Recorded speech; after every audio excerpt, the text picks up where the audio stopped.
eat cereal, cereal. I wanna eat cereal.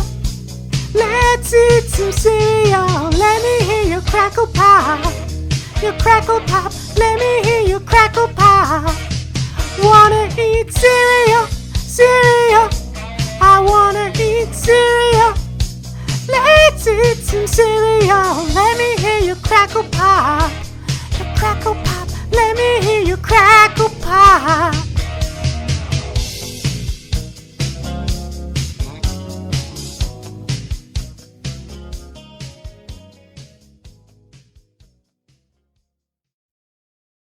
So, Spencer, I can't see you there. Whenever it is we're rolling, just poke me with a stick or something. Oh, okay. No, that's enough. That's enough. Ooh, welcome, serial killers, to another serial reboot. I am your ghost and palette guide, Professor Serial Dr. Jekyll. Spencer, I really don't know if this is working out. Am I Dr. Jekyll? Am I a ghost? I seem to be addressing only serial killers. I just kind of feel like this is a little bit of a muddy concept. I'm gonna take this off. Let's see here. That's much better.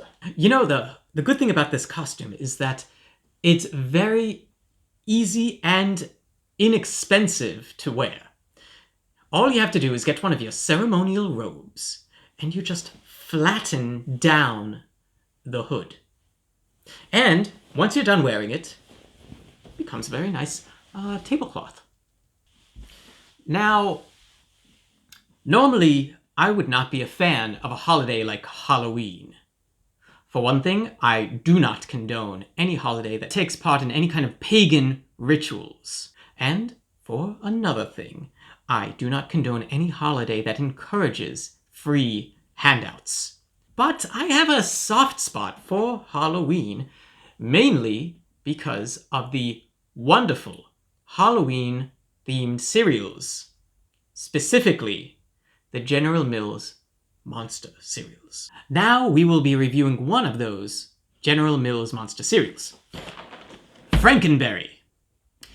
I have to admit, this was going to be a dual review of Frankenberry and Count Chocula, but right before we pushed record, I ate the whole box. So we'll just be reviewing Frankenberry. Frankenberry and all of the other General Mills Monster cereals are seasonal. They're only available in and around Halloween. Now, that wasn't always the case, but it was always the intention. This is actually the 50th anniversary of the General Mills Monsters. In 1971, they introduced Frankenberry and his rival, Count Chocula. And it was actually meant to be a Halloween-themed seasonal cereal. But it proved to be so popular that they just kept selling it all year for decades. And they introduced many other monsters as well, such as Boo-Berry in 1973, Fruit Brute in 1974, Yummy Mummy in 1988, and the atrociously tasting Creature from the Black Lagoon in 1994. Whoever thought of a refried bean-flavored cereal deserves his own special place in hell. Disgusting. Now, there have been many studies among cerealogists of note on which of the monster cereals is the best. Now, these areas of studies are totally pointless Because we've had our answer the entire time. It's the cereal that I ate all of before we started filming. So, instead, I think a much more interesting area of study when it comes to these General Mills monsters is not so much which one is the best, it's which one is the scariest. Now let's take a look at the box. Taking a look at the box, the first thing that I noticed is that it is the classic look of Frankenberry. This is how he looked back in 1971, 50 years ago. Now, we have a nice plain blank white background, and standing there in the void is the monster himself, Frankenberry. And Frankenberry is staring with malicious intent on his cereal. And this Frankenberry cereal is in the bowl. You can see that it is pink, it has marshmallows, and of course there is the jumping milk. And as you all know, I'm not a very big fan of jumping milk on the box. I think that it gives a false sense of the kind of fun that you're going to be expecting when you pour in the bowl. It's a big reason why I don't like pouring milk in my cereal. I'm just reminded that it's supposed to be jumping milk, and it never jumps, and I always feel bad. But here, I rather like the jumping milk. This milk isn't jumping because it's having a great time, no. This milk is jumping because it's terrified. It's trying to get out. It's trying to get away from the most fearsome, scary cereal of all time, Frankenberry.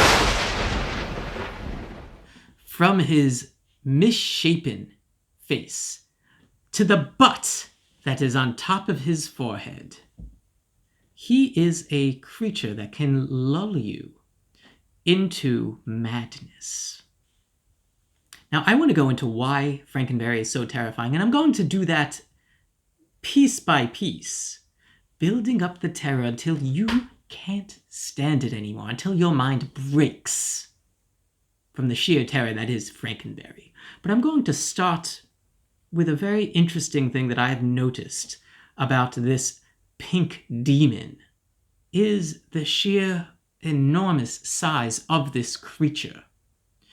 How do I know he is so big? Well, let's take a look at what he is made out of.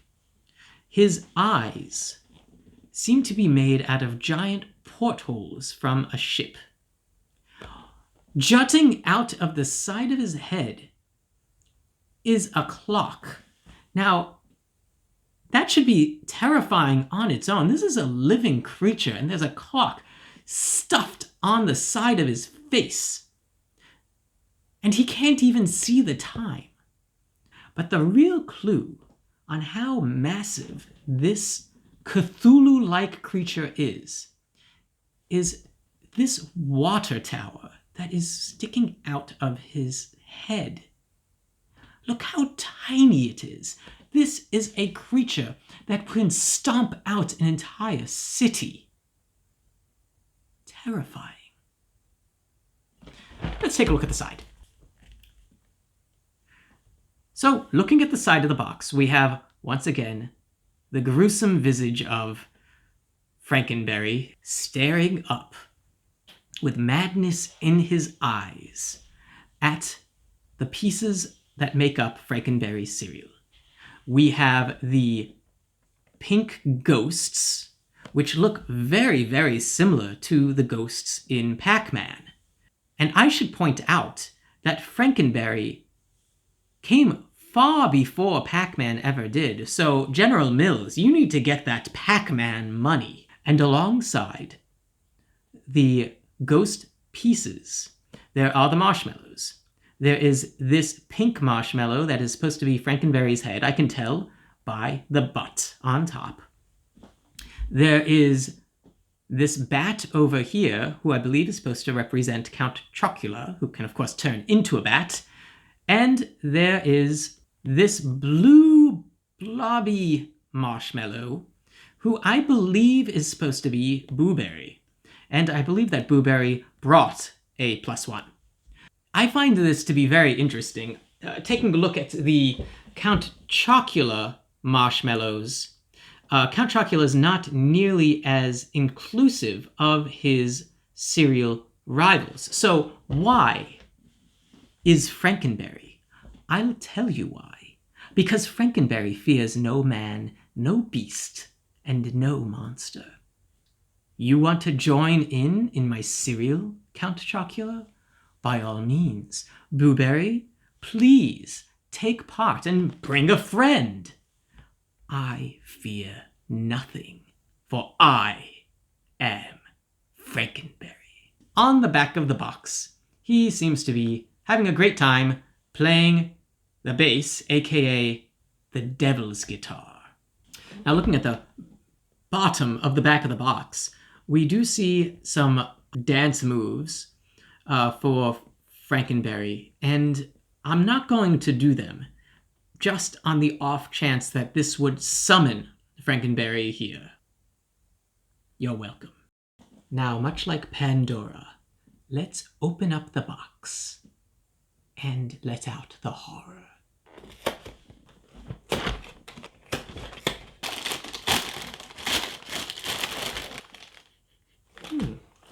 It smells like berries and like madness.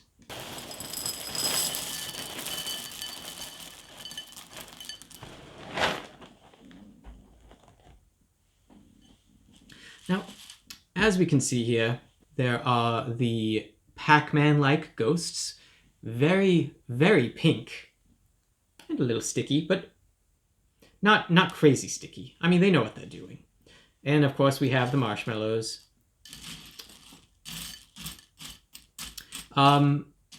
It's very bright. This is the only cereal that I can think of that is this bright pink.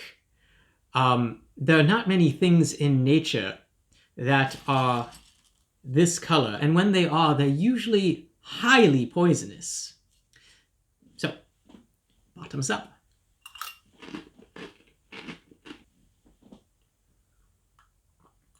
I know that I mentioned before that Count Chocula cereal is the superior tasting cereal, but Frankenberry cereal is actually very good. It's not quite as good as Count Chocula, but that's nothing to be ashamed of. If a creature like Frankenberry could feel shame. No, this is a high quality cereal. In fact, I'm going in for a second bite. The adding of the milk. Now, normally I don't like adding milk to cereal. I just do it for your benefit. I know a lot of you wrongly do like adding milk to your cereal. But in the case of Frankenberry, I do make an exception. I actually enjoy adding milk to Frankenberry cereal. So here we are. Help us! Yes. And it's not so much that Frankenberry needs the milk that's too dry or anything like that, but there is something very satisfying about watching this milk turn very, very pink.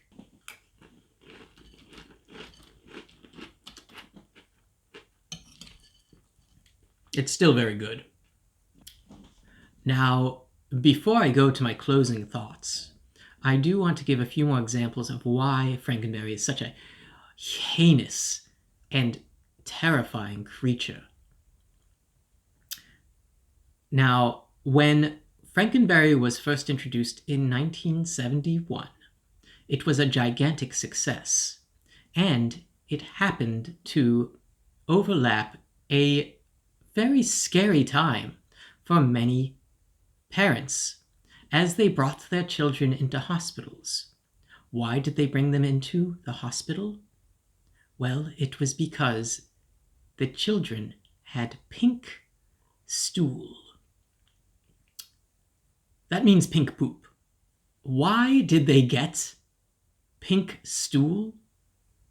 The doctors had no idea.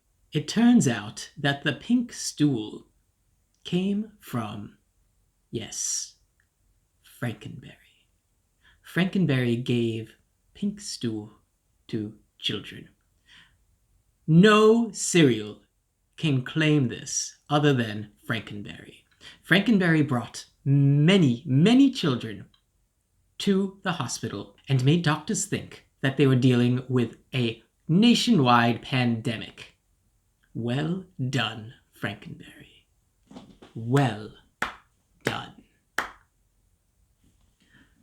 One last thing to note about Frankenberry and his rivalry with Count Chocula